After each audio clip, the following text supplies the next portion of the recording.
Good morning class. Today we will discuss the next topic, equilibrium of rigid bodies. Now first of all let's discuss what is rigid body. A body is said to be rigid if does not change any change in size and shape, however large the external force may be acting on it. More appropriately, a rigid body is one whose constituent particles retain their relative position even when they move under the action of external force. It means किसी भी system में अगर हम कोई भी चीज़ कहते हैं उसको हम कोई सरफेस है हमारा हार्ड है वो हम उसे कहते हैं वो रिजिड है बिकॉज अगर हम उसके ऊपर फोर्स अप्लाई करें तो उसकी शेप में या उसके साइज़ में कोई चेंज नहीं आता. इट मीन्स उसके पार्टिकल इतने स्ट्रॉन्ग इनफ है कि उनके बीच में जो डिस्टेंस है पार्टिकल्स के बीच में वो चेंज नहीं होता. दैट्स वाई हम कहते हैं कोई सरफेस सॉफ्ट है या कोई रिजिड है, कोई हार्ड सरफेस है. तो अगर सॉफ्ट होगा तो उसके पार्टिकल जल्दी ही डिफॉर्म्ड हो जाएंगे. मीन्स वो अगर हम थोड़ी सी फोर्स अप्लाई करें तो वो अपनी शेप चेंज कर लेते हैं. तो इट मीन्स जो पार्टिकल के अंदर जो एक सिस्टमेटिकली उनकी कॉन्फ़िगरेशन है, उनका सिस्टम है, वो चेंज हो जाता है, उनकी पोजीशंस चेंज हो जाती है. दैट्स वाई वो रिजिड नहीं रहेंगे. सो जनरली हमारे पास जो रिजिड बॉडी होती है तो उनके बीच में जो पार्टिकल के बीच का जो जनरली डिस्टेंस होता है वो सेम रहता है. अगर हम एक्सटर्नल फोर्स भी अप्लाई करें तो उसमें कोई भी चेंज नहीं होता. That bodies are called rigid bodies. Clear? Now, equilibrium of rigid body. A rigid body is one for which the distance between the different particle do not change. तो generally हमारे पास जो रिजिड है, कोई भी rigid body अगर हम उसको equilibrium condition consider यहाँ पर करते हैं तो हमारे पास दो कंडीशन होती है. First is the translatory motion and next is the rotatory motion. Means जो बॉडी है वो ट्रांसलेटरी मोशन में होगी, मतलब उसकी जितने भी उसके पार्टिकल्स हैं वो सेम वेलोसिटी के साथ मूव करेंगे when some no external forces acting on it. Similarly जो पार्टिकल्स हैं अगर हम रोटेशनल की बात करें तो वहाँ पे उनके ऊपर कोई भी टॉर्क एक्ट नहीं करता, तो वो हमारा रोटेशनल इक्विलिब्रियम हो गया. तो ट्रांसलेटरी हम जनरली लीनियर मोशन को कंसिडर करते हैं, रोटेटरी हो गया हमारा circular motion. Now, a rigid body is said to be in equilibrium if both the linear momentum and angular momentum of body remain constant with time. तो हम उसको तभी कहेंगे कि वो इक्विलिब्रियम में है, उसमें कोई चेंजेस नहीं आ रहे हैं.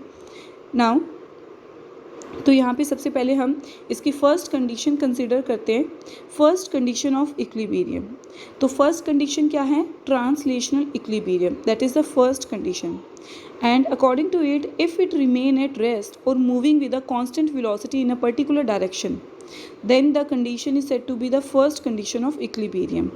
It means अगर हम next external force किसी भी object के ऊपर जीरो होगी तो वो या तो एक रेस्ट पर होगी, अदरवाइज़ वो सेम वेलोसिटी के साथ ही उसके पार्टिकल मूव कर रहे होंगे. क्लियर? तो यहाँ पे देखिए हमने क्या किया है, हमने बॉडी के फोर्स है जो एक्सटर्नल फोर्स है उसकी इफेक्ट को जीरो कर दिया. अब हम क्या करेंगे, जो टोटल फोर्स है बॉडी के ऊपर जीरो एक्ट कर रही है. फोर्स का फॉर्मूला होता है मास इनटू एक्सेलरेशन. तो यहाँ से एक्सेलरेशन है change in velocity by change in time. इस टर्म का डेरिवेटिव ज़ीरो है. इस टर्म का डेरिवेटिव दो ही कंडीशन में ज़ीरो हो सकता है, या तो वेलोसिटी जीरो है, क्लियर, या वेलोसिटी कांस्टेंट है. दोनों ही कंडीशन में जो डेरिवेटिव है जीरो का, इट मीन्स या तो वेलोसिटी कांस्टेंट होगी या वो जीरो होगी. So it means when a body is in translational equilibrium it will be either at rest और it will be in uniform motion along a straight line. तो ये condition होती है फर्स्ट कंडीशन ऑफ इक्विलिब्रियम या first condition of translational equilibrium. Clear? If the body is अगर body rest पर होगी तो उसको हम स्टैटिक इक्विलिब्रियम कहेंगे. अगर बॉडी कांस्टेंट वेलोसिटी के साथ मूव कर रही होगी तो उसको हम डायनेमिक इक्विलिब्रियम कहेंगे. Now there are 3 types of translational static equilibrium. So let's discuss. तो फर्स्ट है हमारे पास static, unstable, stable and third one is the neutral.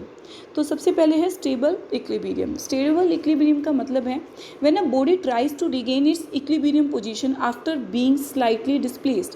अगर हम बॉडी को उसकी जिस एनर्जी के साथ, चाहे वो रेस्ट पर है बट उसकी एनर्जी है, उसकी कुछ ना कुछ पोटेंशियल एनर्जी है, तो उस अगर पोटेंशियल एनर्जी को हम स्लाइटली डिस्प्लेस करें बट उसकी बॉडी उसमें उसकी कंडीशन या उसकी कॉन्फ़िगरेशन उसमें कुछ भी चेंज ना आए तो उसे हम स्टेबल इक्विलिब्रियम कहेंगे. जैसे एक टेबल है ग्राउंड पे रखी हुई है, हम उसको हल्का सा डिस्प्लेस करते हैं बट वो अपनी पोजीशन पे ही रहती है.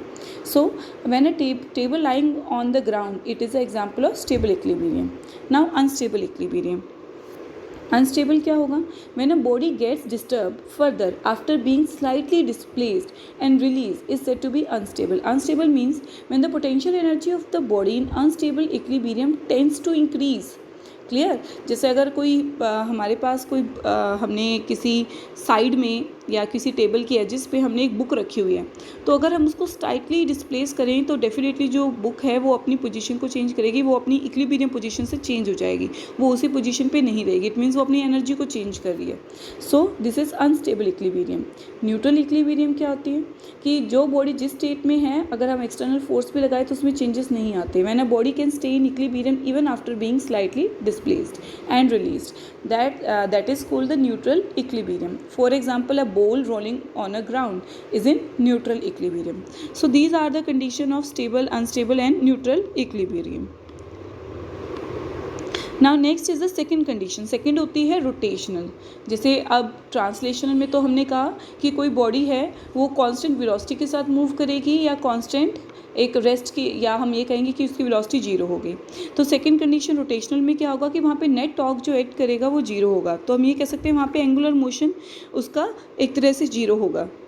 तो a rigid body is said to be in rotational equilibrium if body does not rotate और rotate with constant angular velocity. For this the net torque और the vector sum of all the torque acting on the body is zero. Clear? तो हम simply ये कह सकते हैं कि एक बॉडी के ऊपर जो भी टॉर्क एक्ट कर रहा है वो जीरो है और उस टाइम पे जितना भी वहाँ पर उसकी जो एंगुलर वेलोसिटी होगी वो जीरो होगी या वो कांस्टेंट होगी. सो यहाँ पे हमारे पास एक एग्जांपल दिया हुआ है. देखो इस एग्जांपल में हमारे पास एक ये सीसॉ वाला एग्जांपल है, या फिर आप कंसीडर करो कि सेंटर में ये बैलेंस हो रही है, इधर हमारे दो वेट्स हैं. तो अगर हम फोर्स इस तरह लगा रहे हैं, फर्स्ट कंडीशन देखो हमने फोर्स ऐसे लगाई है, इस कंडीशन में ऐसे फोर्स लगाई है, तो इस केस में होगा कि जो बॉडी के ऊपर इधर से फोर्स एक्ट कर रही है तो जो टोटल मोमेंटम हम कैलकुलेट करते हैं तो टोटल मोमेंटम कितना होगा, इधर होगा F1 L1 और इधर होगा F2 L2. बट डायरेक्शन इनकी क्लॉकवाइज एंटी क्लॉकवाइज है तो इसलिए हमने इसको बीच में नेगेटिव लिया है. तो ये कितना हो जाएगा, ज़ीरो. मीन्स ये जो हमारा फोर्स इनटू परपेंडिकुलर डिस्टेंस क्या होता है, बेसिकली इट इज़ मोमेंटम. ये हमने आप पहले भी टॉपिक में जब हमने टॉर्क डिस्कस किया तो हमने कपल के साथ ये मैकेनिकल मोमेंटम डिस्कस किया था वहाँ पे. तो यहाँ पे जो टोटल टॉर्क हो जाएगा वो हमारे सिस्टम का जीरो हो जाएगा. तो यही इसकी कंडीशन है. क्लियर?